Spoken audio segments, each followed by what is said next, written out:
y estoy encantada de presentar a la doctora Ana Martín Arcel, que tiene un currículum estupendo. Doctora en Medicina y Cirugía por la Universidad Autónoma de Madrid, médico especialista en pediatría y áreas específicas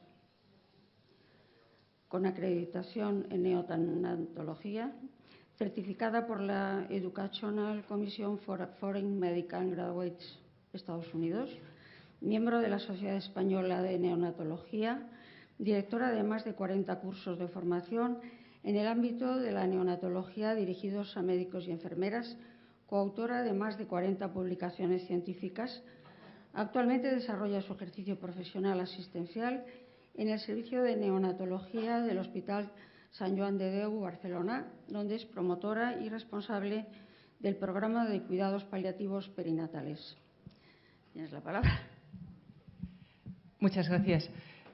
Quiero especialmente agradecer a Alicia la invitación a estar hoy con vosotros porque creo que habrá bastantes personas entre vosotras que habéis acompañado o conoceréis a mujeres, parejas que esperan bebés que tienen problemas muy graves que pueden llevarles incluso a la muerte. Y de esto vamos a hablar ahora durante unos minutos. Vamos a hablar de los cuidados paliativos perinatales, que para muchos probablemente sea algo desconocido. Yo sencillamente quiero dar algunas pinceladas. Fijaos que llevamos ya tiempo, desde el 64, que hicimos el primer diagnóstico prenatal de una patología congénita grave. El profesor Arac nos acaba de hacer un verdadero recorrido rápido sobre las técnicas que tenemos disponibles. En el 68 se hizo el primer diagnóstico prenatal de una alteración cromosómica. En este momento conocemos muy bien al feto y empezamos a conocer también al embrión gracias a muchísimas técnicas de imagen, bioquímicas. Sin embargo, nuestra terapia fetal, a pesar de estos avances que acabamos de escuchar, es incipiente comparado con lo que podemos hacer en otras edades de la vida. Y el cuidado de estos pacientes es muy elemental, todavía menos incluso de las terapias que podemos hacer, porque el concepto de que el feto es un paciente empieza a acercarse ahora. Hay libros ya incluso con este título, pero todavía nos queda un poco lejano. Fijaos que hay dos grandes grupos de bebés que pueden recibir cuidados paliativos perinatales. Fijaos que en cuidados paliativos es una terminología que ya está muy asumida en nuestro entorno para otras edades de la vida. Una persona que tiene un cáncer muy avanzado no se deja abandonada. Hoy en día nos parecería absolutamente fuera de lugar decir a una persona en estas condiciones: perdone, no hay nada que hacer. Jamás lo haríamos. Igual que no lo haríamos con un niño que tiene una insuficiencia renal gravísima, que se ha intentado el trasplante, que no ha funcionado y está al final de su vida. Y esto, sin embargo, sí lo hacemos a veces con los fetos. Y decimos esto a sus padres. Es este grupo de pacientes que tienen malformaciones muy graves u otro tipo de enfermedades, a veces, por ejemplo, enfermedades neuromusculares o algunas patologías cardíacas, aunque muchísimas se pueden intervenir. Hay algunas que ya incluso antes del nacimiento sabemos que no podremos ofrecerles este recurso curativo. Sabemos que serán pacientes que fallecerán intrauterinamente antes de nacer, algunos en el momento del parto o poco después, o algunos a lo largo de las primeras semanas, meses de su vida. Hay otro gran grupo también, que son los niños que nacen antes de la semana 23. Hay niños que nacen en la semana 20, 21. Son bebés que hoy en día no pueden sobrevivir fuera del útero más allá de unos minutos, alguna hora de forma excepcional, porque no están preparados. Su pulmón no está preparado para respirar. Y cuando pierde la conexión con su madre, que le estaba dando el oxígeno, ellos no pueden sobrevivir. Pero, sin embargo, son bebés que en muchos casos nacen vivos, depende de cuál sea la causa de este parto prematuro, nacen vivos y tienen vidas muy cortitas, pero que pueden ser preciosas también fuera del ambiente extrauterino. Para ellos también están pensados los cuidados paliativos perinatales. ¿De qué volumen de pacientes hablamos? tenemos datos indirectos, pero sabemos que la mortalidad infantil es una de las primeras causas de mortalidad en esta edad. Y estas malformaciones, la inmensa mayoría hoy en día, las podemos detectar antes del nacimiento. O sea que solamente con malformaciones estamos hablando de alrededor de un 1 por 1000 de los pacientes que podríamos diagnosticar. Y en estos casos sabemos que hay papás que quieren a sus hijos, aunque estén gravemente enfermos, y que desearían acompañarlos hasta el último momento. Aquí es importante que ellos sepan que desde el ámbito científico y social les podemos ofrecer cuidados paliativos perinatales, que tienen derecho a esto, igual que lo tendrían en otras edades de la vida.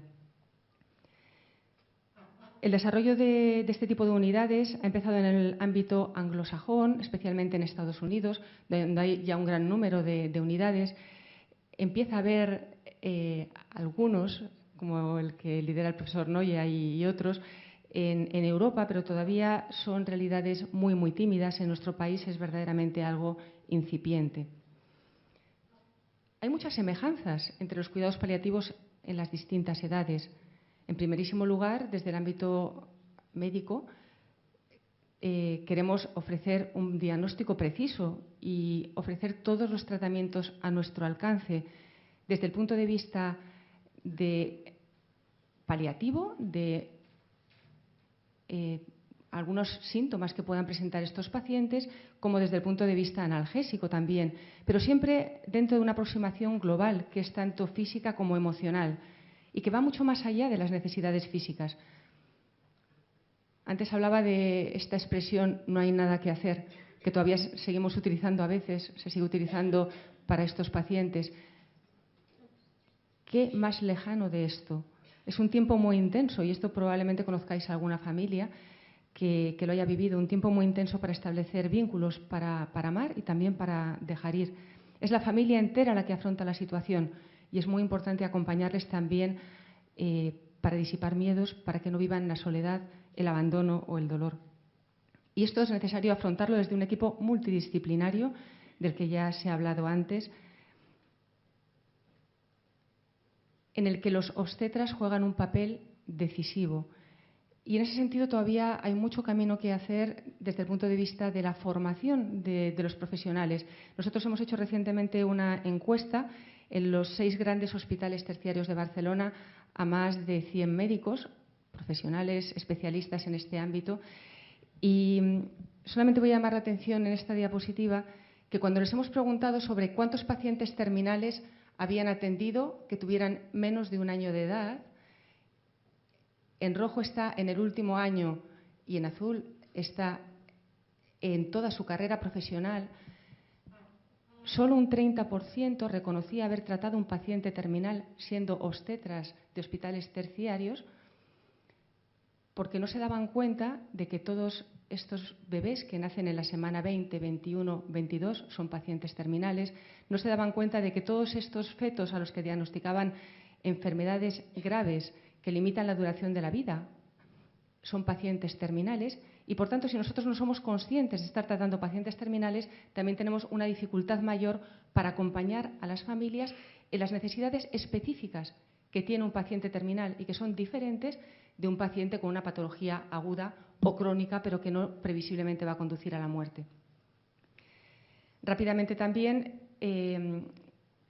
recientemente escribimos una revisión sistemática de todo lo que se conoce sobre los cuidados paliativos perinatales y resumo mucho los hallazgos que vimos, pero fijaos, aquí en este cuadradito de abajo pone que encontramos solo 27 estudios en la literatura internacional sobre este ámbito.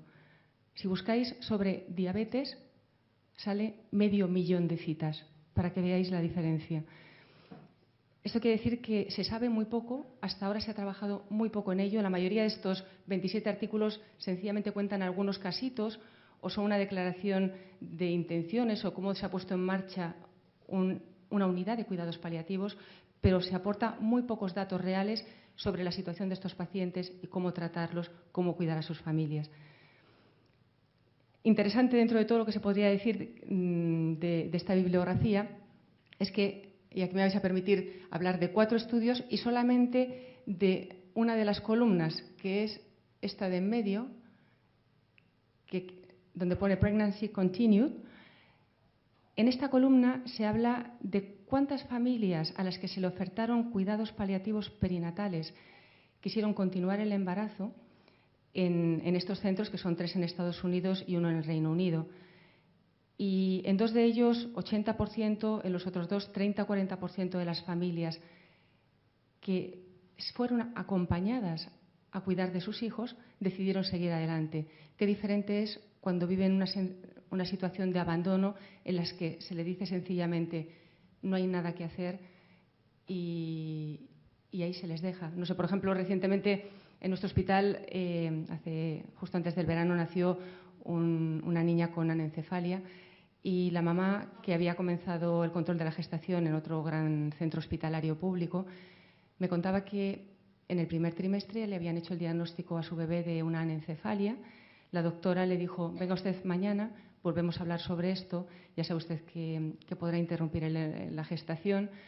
Por este motivo, volvieron al día siguiente y los papás habían decidido que querían a su niña, que querían seguir adelante. Y la doctora les dijo, pues es que no hay nada que hacer, aquí en nuestro hospital no podemos seguirlo, vaya usted a atención primaria, que lo siga la comadrona. Y la madre me refería, me dolió más el rechazo que sentí hacia mi hija que el dolor por la enfermedad gravísima, tremendamente grave, discapacitante, que le conduciría a la muerte. Me dolió más el rechazo que la enfermedad de mi hija.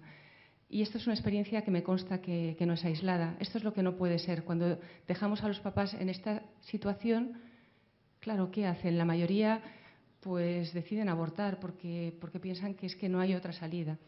Mientras que, sin embargo, si les damos un apoyo, tienen por lo menos la libertad de elegir, que yo creo que es este el punto por el que hay que luchar en este momento. Que sepan que tienen derecho a esta atención y que existe, que se les puede dar.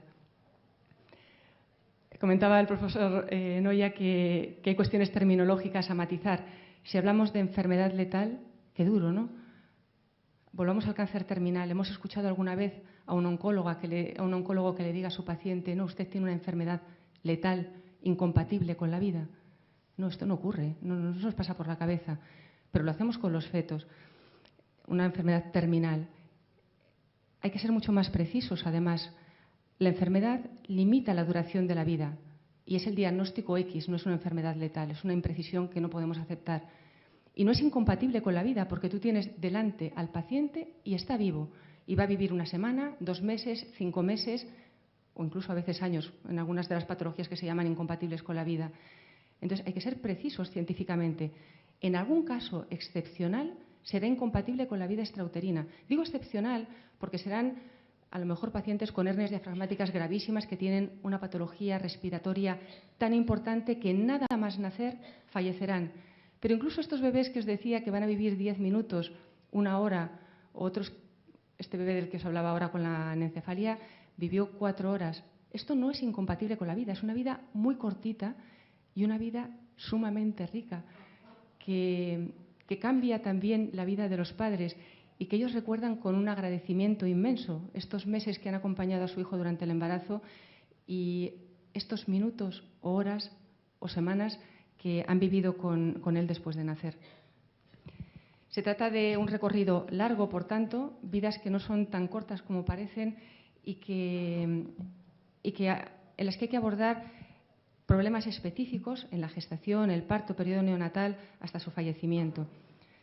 Durante la gestación habrá algunos aspectos específicos, por ejemplo, utilizar la comunicación como una herramienta terapéutica, salas de espera adecuadas, una preparación al parto individualizada. No podemos llevar a estas mujeres a hacer la preparación al parto rodeadas de mujeres que esperan niños felices. Hay que hacerlo individualizado para ellas. Según el grado de certeza habrá que preparar el parto de una manera o de otra. La gestación es un momento único para estas familias, para establecer un vínculo con su hijo que generalmente tiene una intensidad y ellos lo refieren de forma continua. Tiene una intensidad única, llena de dolor y al mismo tiempo llena de una belleza que para ellos muchas veces es inesperada, donde pueden aprender a conocerlo de muchas maneras, pero también a través de las ecografías, donde pueden ir construyendo memorias de muchas formas, a través de diarios, guardando las imágenes o vídeos de latido cardíaco fetal, en el que es muy importante anticipar momentos del parto muy personales. ¿Qué ropita quieres que lleve tu bebé en ese poco tiempo que va a vivir? ¿O cómo quieres afrontarlo? ¿Qué música quieres que suene? ¿Con quién quieres vivirlo? ¿Quieres hacer fotografías?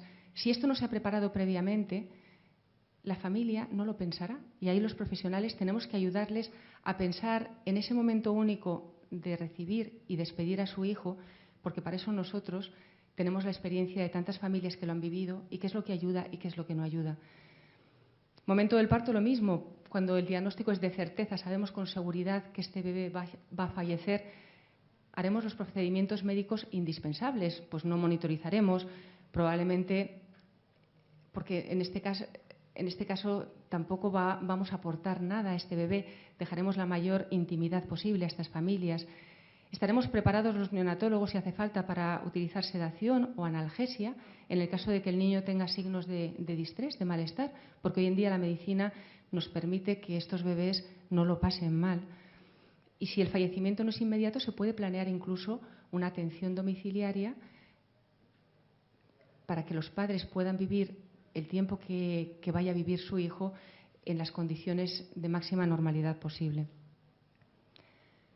A veces nos afrontaremos con situaciones difíciles en las que el diagnóstico no es claro, o bien sabemos bien lo que le pasa al bebé, tenemos un buen diagnóstico, pero dentro de este diagnóstico el pronóstico es difícil de establecer y no sabemos si el fallecimiento ocurrirá a corto plazo o no. En este caso, yo creo que es muy importante, a la hora de pensar si hacer una reanimación o no al nacimiento, tener en cuenta lo que se ha llamado en el ámbito anglosajón la disability paradox. Es decir, que la calidad de vida que perciben los pacientes cuando crecen es generalmente mucho mejor que la que perciben los profesionales de salud. Y esto es muy curioso. Nosotros tenemos una visión muy negra de la vida de los pacientes. Está muy bien estudiado en cardiopatías y en muchas otras patologías.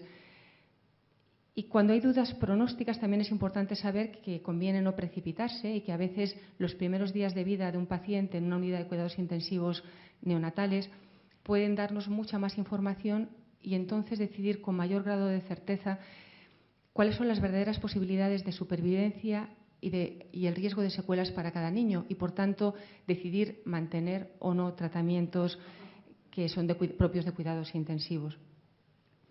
Permitidme que prácticamente termine esta presentación con un artículo que se ha publicado recientemente muy interesante, que se titula «Nuestros niños no son un diagnóstico» y que recoge la experiencia de padres que han continuado la gestación después del diagnóstico prenatal de trisomía 13 y 18. Estas son patologías que habitualmente se llaman de estas incompatibles con la vida, suponen un gravísimo trastorno neurológico y no solo, que supone un retraso psicomotor importante en estos niños. Y una de las autoras con las que tuve la fortuna de coincidir en un congreso hace pocos meses, me llamaba la atención en que estas son las imágenes con las que estudiamos los médicos y las enfermeras, imágenes de estos niños.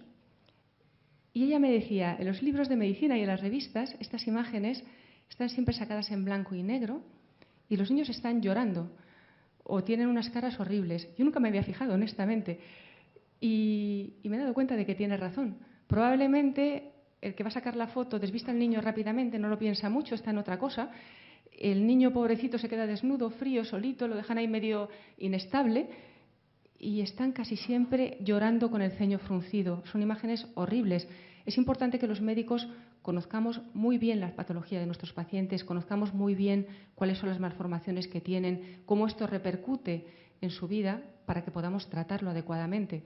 Pero si nos quedamos solamente con esa imagen de una malformación en un niño con una cara gris que llora, tenemos una visión muy parcial de la realidad, pero que muy parcial, que no nos permite tratarlo correctamente.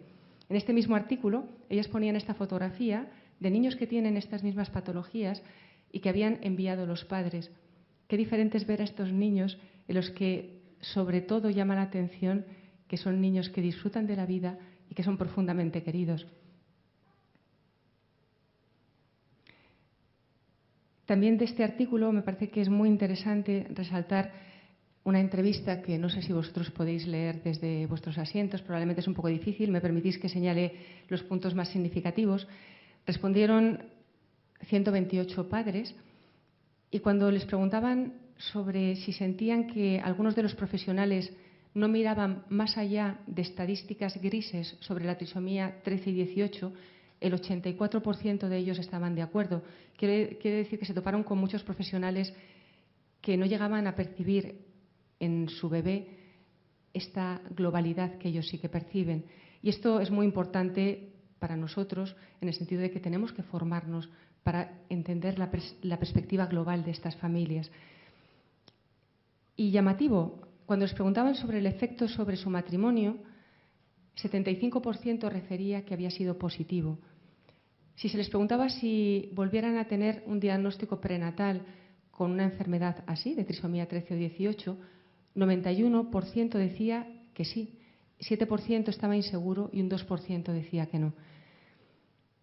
Cuando se les preguntaba sobre cómo había sido la experiencia de este bebé en conjunto, niños que habían fallecido ya, que eran 97, 91% de los padres decían que la experiencia de la vida de su hijo, ellos pensaban que había sido positiva. Y para aquellos que habían vivido más de 3 meses, si se les preguntaba si ellos creían que su hijo había sido un niño feliz, 91% decía que su hijo había sido un niño feliz. Que su hijo, en 97%, había enriquecido la vida de su familia, a pesar de que no se engañaban y decían que 25% su niño había experimentado más dolor o disconfort que otros niños, 34% que el cuidado de su hijo era más difícil que de otros niños y que 43% de ellos tenían dificultades económicas. Para decir que esta perspectiva, yo creo que si la preguntamos a cualquier obstetra, muy difícilmente se imaginarían algo así. En ese sentido, yo creo que es esencial, y me parece que este es un entorno importante para decirlo, es esencial que las familias que atraviesan estas situaciones narren la experiencia que viven. Y en ese sentido, yo sé que esta mañana ha habido una ponencia que lo mostraba con claridad, que estas familias hay que darles voz también en los medios de comunicación social, en los ámbitos científicos, y yo creo que este es un valor muy importante de este artículo, para que los profesionales conozcamos, para que la sociedad sepa y para que aquellas mujeres que esperan un bebé con unas dificultades tan graves, que es una situación sumamente difícil, verdaderamente difícil, se sientan acompañadas y sepan con realismo cuál es la perspectiva que tienen por delante. ¿Y cuáles son los costes? Hablábamos de esto justo antes de empezar la ponencia. Es esencial el aspecto de formación continuada que ya existe en el ámbito médico y que es importante para todo. El conocimiento y un concepto de cuidado, o sea, conocer bien estas patologías, no las imágenes grises de niños que lloran que tenemos en la cabeza, sino realmente la patología, todas las opciones terapéuticas que tenemos hoy en día, todas las opciones paliativas que tenemos para acompañar a estas familias. Y esto es un cambio revolucionario, creedme. O sea, como fue un cambio revolucionario la introducción de los cuidados paliativos en la edad adulta, está siéndolo en este momento en la edad pediátrica y todavía casi no existe en el ámbito perinatal. Son pacientes a los que hay que tratar de una forma exquisita, como hacemos con cualquier paciente que atraviesa una circunstancia particularmente difícil. Es esencial adecuar los circuitos que tenemos, dotar de algún consultorio específico, obstétrico, pediátrico, crear estos equipos multidisciplinarios, la sala de parto, el ámbito de la neonatología, las plantas de la maternidad, para que estas familias puedan tener allí a sus bebés y que no tengan que ingresar en una unidad de cuidados intensivos, por ejemplo. Esto es esencial, pero con los recursos que hay hoy en día en nuestros centros terciarios, por ejemplo, donde atendemos a muchos pacientes más complejos que estos, esto, a mi juicio, se puede hacer indispensablemente con un coste económico cero, como asumimos cualquier patología grave dentro del hospital. Es verdad que si tenemos recursos especiales, ahí podemos formarnos mejor, podemos ir a otros lugares en Estados Unidos donde este tipo de circuitos están bien montados y podemos hacerlo más fácilmente. podemos llegar mejor a las familias. O sea, cuanto más dinero haya, es mejor. Pero aquí lo más importante son los profesionales. Que nosotros nos formemos bien, que formemos bien a la gente joven que llega a nuestros centros y que nos adecuemos para atender mejor a estas familias. En ese sentido, yo creo que también hay un aspecto muy importante en la sociedad, y aquí yo creo que es donde vosotros tenéis un papel esencial que avanzaba antes, contar a todos qué es lo que viven estas parejas, sin disimular la dureza que tiene una situación así, el dolor inmenso que supone, pero también sin tapar, como se hace en este momento, la belleza grandísima que supone acoger a un bebé en estas condiciones, cuidarlo hasta el final y dejando entrar la novedad de horizonte, la riqueza que estos niños traen a la vida también. Muchas gracias.